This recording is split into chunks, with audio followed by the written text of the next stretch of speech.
Dear aspirants, welcome to the channel. இன்னைக்கு current அஃபேர்ஸை one by ஒன்னாக பார்த்துடலாம். நம்மளோட டிஃபென்ஸ் மினிஸ்ட்ரி நம்ம ஆர்மிக்காக 79,000 crore வெப்பன்ஸ் பர்ச்சேஸ் பண்ணுறதுக்கான கிளியரன்ஸ் முடிஞ்சிருக்கு. இந்த பர்ச்சேஸ்க்கான அப்ரூவலை டிஃபென்ஸ் அக்விசிஷன் கவுன்சில் அப்ரூவ் பண்ணியிருக்காங்க. அப்ரூவல் ப்ரொபோசஸில் இருக்க லிஸ்ட்டை பார்த்துடலாம். ஆஸ்ட்ரா MK2 ஏர் மிசைல், இது இந்தியன் ஏர்ஃபோர்ஸ் கிட்ட அவங்களுடைய துல்லியமான தாக்குதலுக்காக கொடுக்கப்பட்டிருக்கு. இது மூலமாக 100 கிலோமீட்டருக்கு அப்புறம் கூட 100 கிலோமீட்டர் அளவு தூரத்துக்கு அப்புறம் கூட இருக்கக்கூடிய டார்கெட்டை துல்லியமாக நம்மளால் அடிக்க முடியும். இதை டெவலப் பண்ணது DRDO. இதை பியாண்ட் விஷுவல் ரேஞ்ச் ஏர் மிசைல்னு சொல்லலாம். அடுத்தது long range guided rocket ammunition. இது ஆர்மிக்காக Pinaka multiple launch rocket system. Then integrated drone detection and interdiction system MK2. இது மூலமாக டார்கெட் ட்ரோன்ஸுடைய கெப்பாசிட்டியையும் ரேஞ்சையும் விரிவுபடுத்த முடியும். Then Spice 1000 long range guidance system. இதை ரஃபேல் அட்வான்ஸ்டு டிஃபென்ஸ் சிஸ்டம் மூலமாக இஸ்ரேலி டிசைன் பண்ணியிருக்காங்க. High altitude long range remotely piloted aircraft system. இது மூலமாக இந்தியன் ஓஷன் ரீஜனில் நம்மளால் சர்வேலன்ஸையும் அண்டு மேரிடைம் டொமைன் சம்மந்தப்பட்ட அவேர்னஸையும் இதை யூஸ் பண்ணி நம்மளால் சர்வேலன்ஸை கண்டினியூ பண்ண முடியும். இந்தியன் ஓஷன் ரீஜியனில் நம்மளால் தொடர்ந்து கண்காணிக்க முடியும். இண்டிஜினஸ் லாய்டரிங் முனிஷன்ஸ், இதுவும் ஆர்மிக்காக. And defence acquisition council 2001 establish ஆச்சு. இதோட chairperson union minister of defence. இதோட ஃபங்க்ஷன் லாங் டேர்ம் பெர்ஸ்பெக்டிவ் பிளான்ஸ்க்கான அப்ரூவல்ஸ் கொடுக்கறது அண்ட் ப்ராஜெக்ட்ஸ் எல்லாம் எப்படி போகுதுன்னு மானிட்டர் பண்ணுறது, அண்ட் என்னென்ன ப்ரப்போஸ் பண்ணணும், எவ்வளோ தேவை இருக்குன்னு எல்லாத்தையும் அசஸ் பண்ணுறது.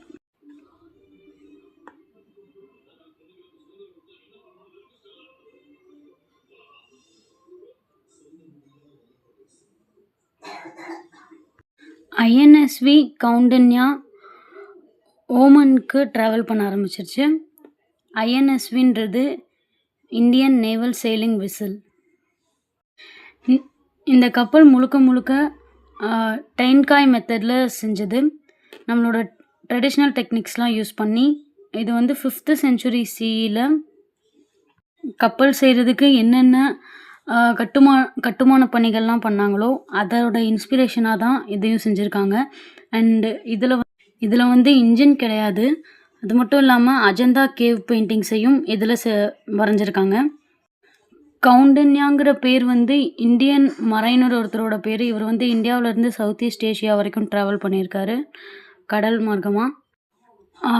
இந்த கப்பலை உருவாக்குறதுக்கான agreement project ministry of culture, Indian navy and Hodi innovations, இவங்க 3 பேரோடைய ஜாயின்ட் ப்ராஜெக்ட் தான் இது. அண்ட் இதுக்கான ஃபண்டை மினிஸ்ட்ரி ஆஃப் கல்ச்சர் தான் ப்ரொவைட் பண்ணுறாங்க. இந்த ட்ரெடிஷ்னல் இந்தியன் ஷிப் பில்டிங்கில் மெட்டல் யூஸ் பண்ண மாட்டாங்க, வுடன் பிளாங்க்ஸில் தான் செய்வாங்க. தென் கோகோனட் ஃபைபர், இந்த மாதிரியான இயற்கையான பொருட்களை வச்சு இது முழுக்க கட்டமைச்சிருக்காங்க. இதில் நிறையா கல்ச்சுரல் சிம்பிள்ஸையும் பதிவு பண்ணியிருக்காங்க. உதாரணத்துக்கு கடம்பா டினாசிட்டி காலத்தில் இருந்த ஒரு கண்ட பெருண்டா அப்படின்னு சொல்லக்கூடிய ஒரு 2 கழுகோட தலை இருக்க மாதிரியான ஒரு சிம்பிள். இது பவரையும் ப்ரொடெக்ஷனையும் சிம்பிளைஸ் பண்ணுது. அண்ட் சூரியனோட ஒரு சிம்பிளும் இதில் இருக்குது. இது மூலமாக ஒரு தெய்வீக தன்மை அதை டிபிக் பண்ணுற மாதிரி வச்சுருக்காங்க. அண்ட் இதோட ஆங்கர் ஹரப்பன் ஸ்டைல் ஸ்டோன் மூலமாக பண்ணியிருக்காங்க.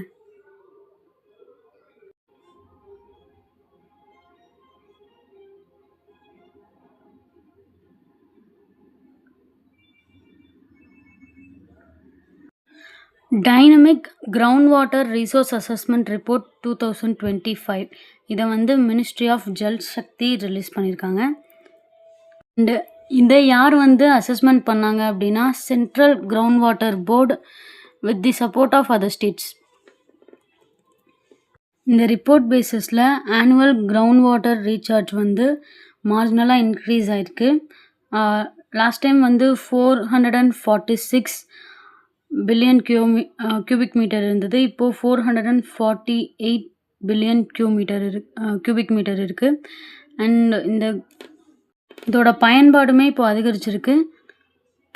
போன தடவை வந்து 406 பில்லியன் கியூபிக் மீட்டர், இந்த வாட்டி 407 பில்லியன் கியூபிக் மீட்டர். 2025 நம்ம இதை எந்த அளவுக்கு யூஸ் பண்ணியிருக்கோம் அப்படின்னா 247 பில்லியன் கியூபிக் மீட்டர். அண்ட் இந்த ரிப்போர்ட்டை வந்து 4 கேட்டகரி வைஸ் சப்மிட் பண்ணியிருக்காங்க. Over exploited, semi critical, safe. இதில் சேஃப் வந்து 70%க்கு கீழே போகாமல் இருந்தாலே அது வந்து சேஃப் தான். அண்ட் கிரிட்டிக்கல் ஸ்டேஜ் வந்து 90 to 100% வந்து வெளியே எடுத்துட்டோம்னா அதுதான் கிரிட்டிக்கல் ஸ்டேஜ். தென் செமி கிரிட்டிக்கல் ஸ்டேஜ் வந்து 70 to 90% எடுத்துட்டா. அண்ட் ஓவர் எக்ஸ்ப்ளாய்டட்ன்றது அதையும் தாண்டி போகும்போது.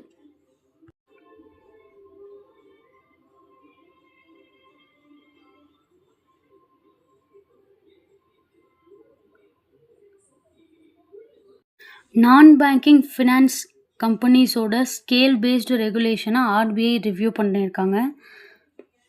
அந்த ரிவ்யூவில் என்ன கண்டுபிடிச்சிருக்காங்க அப்படின்னா அன்செக்யூர்டு லோன்ஸ் வந்து அதிகமாக இருக்குது. இந்த ஸ்கேல் பேஸ்டு ரெகுலேஷன் வந்து 4 லேயர்ஸாக பிரியுது. Base layer, middle layer, upper layer, top layer. Base layer அப்படிங்கிறது 1000 கோடிக்கு கீழே சொத்து வச்சிருக்க non banking finance company. And middle layer வந்து 1000 கோடி அல்லது அதுக்கு மேலே இருக்கக்கூடிய நான் பேங்கிங் ஃபினான்ஸ் கம்பெனிஸ். அண்டு இவங்கள் தான் இருக்கிறதுலே லார்ஜஸ்ட்டு ஷேர் இவங்களோட தான் இருக்கும், 64%. Then upper layer.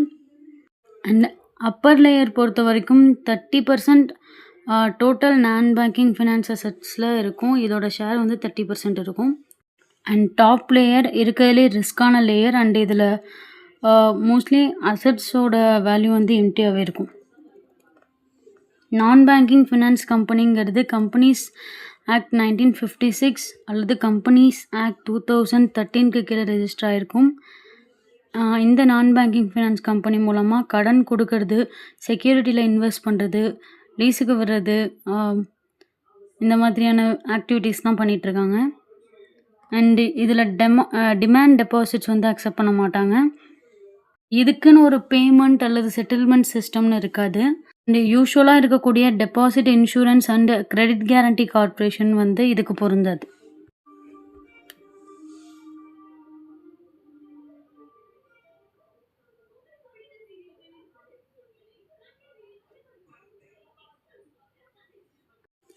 இந்தியாவுக்கும் ஆஸ்திரேலியாவுக்கும் இருக்கக்கூடிய economic cooperation and trade agreement வந்து 3 வருஷத்தை கம்ப்ளீட் பண்ணியிருக்கு. ஆஸ்திரேலியா தான் இந்தியா வந்து ஃபஸ்ட்டு டெவலப்டு கண்ட்ரி கூட இந்த economic cooperation and trade agreement sign பண்ணியிருக்காங்க. அதாவது இந்த டிகேடில். இந்த ட்ரேட் அக்ரிமெண்ட்டை வந்து 2022 இண்ட்-ஆஸ் ECTAன்னு சொல்லிட்டு சைன் பண்ணாங்க. இதோட வளர்ச்சி வந்து 5 வருஷத்துலேயே டபுள் மடங்காயிடுச்சு. இந்த அக்ரிமெண்ட் படி ஆஸ்திரேலியா நமக்கு வந்து நம்மளோட எக்ஸ்போர்ட்டட் ப்ராடக்ட்ஸான டெக்ஸ்டைல்ஸ், லெதர்ஸ், ஜுவல்லரிஸ்க்கெலாம் வந்து 100% வந்து டியூட்டி ஃப்ரீயாக தான் அக்சஸ் பண்ண முடியும். நமக்கு அங்கே பெருசாக டேக்ஸஸ் கிடையாது. அதே மாதிரி இங்கேருந்து படிக்க போகிற ஸ்டூடெண்ட்ஸ்க்கு அங்கே ஒர்க்கிங் விசாஸ் வந்து 2 to 4 years வரைக்கும் எக்ஸ்டெண்ட் பண்ணிக்கலாம். ஆஸ்திரேலியாவோட 8th largest trading partner India. அதே மாதிரி இந்தியாவோட 14th largest trading partner Australia. 2025 பொறுத்த வரைக்கும் நமக்குள்ளே நடந்த ட்ரேடு வந்து $24.1 பில்லியன். நம்ம இங்கேருந்து அவங்களுக்கு ஏற்றுமதி பண்ணுறது வந்து petroleum products, engineering goods, drugs and pharmaceuticals, இதெல்லாம் தான் நம்ம அங்கே எக்ஸ்போர்ட் பண்ணிகிட்ருக்கோம். அதே மாதிரி அங்கேருந்து இங்கே இறக்குமதி பண்ணுறது வந்து கோல், கோல்டு, இந்த மாதிரியான விஷயங்கள்.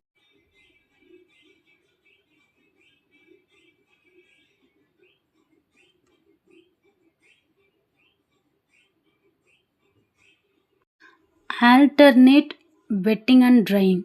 ஷார்ட் நோட்ஸ் எல்லாம் பார்த்துடலாம். Alternate wetting and drying. Okay, இந்த ஆல்டர்னேட் வெட்டிங் அண்ட் ட்ரையிங் அப்படிங்கிறது நெல் சாகுபடியில வந்து பயன்படுத்துகிற ஒரு நீர் சேமிப்பு முறை. நிலத்துல எப்போவுமே வந்து தண்ணியிலேயே மூழ்க விடாம, ஒரு டைம் வந்து தண்ணி ஊத்தி, அதுக்கப்புறம் அத காயவும் வைக்கணும்.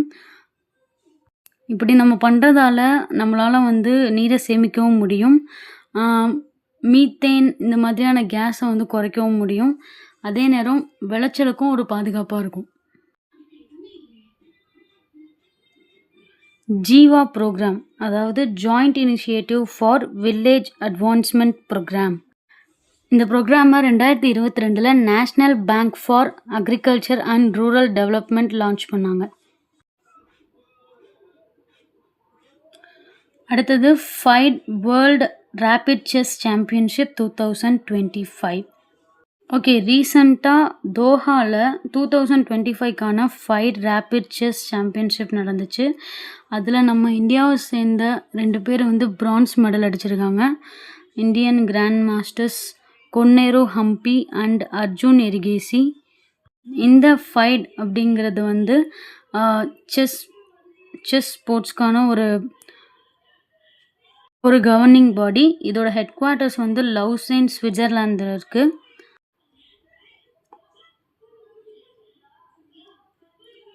பிங்கா வெப்பன் சிஸ்டம். பிங்கா அப்படின்றது இந்தியாவில் உருவாக்கப்பட்ட ஒரு பல குழாய் ராக்கெட் ஏவுகணை அமைப்பு, அதாவது மல்டி பேரல் ராக்கெட் லான்ச்சர். இது மூலமாக நம்மளால் ரொம்ப தூரத்தில் இருக்க இலக்கை கூட துல்லியமாக தாக்க முடியும். இதோட மேக்ஸிமம் ரேஞ்ச் வந்து 120 கிலோமீட்டர்ஸ். இதை ரீசெண்டாக DRDO சக்ஸஸ்ஃபுல்லாக டெஸ்ட் பண்ணியிருக்காங்க.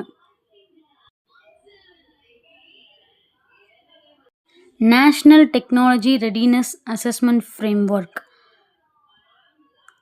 அதாவது தொழில்நுட்பங்களை வந்து புதுசாக கண்டுபிடிக்கப்பட்ட தொழில்நுட்பங்கள் வந்து பயன்பாட்டிற்கு தயாராக இருக்கா அப்படிங்கிறத மெஷர் பண்ணுறது தான் இந்த அசஸ்மெண்ட்டோடைய மோட்டிவ்.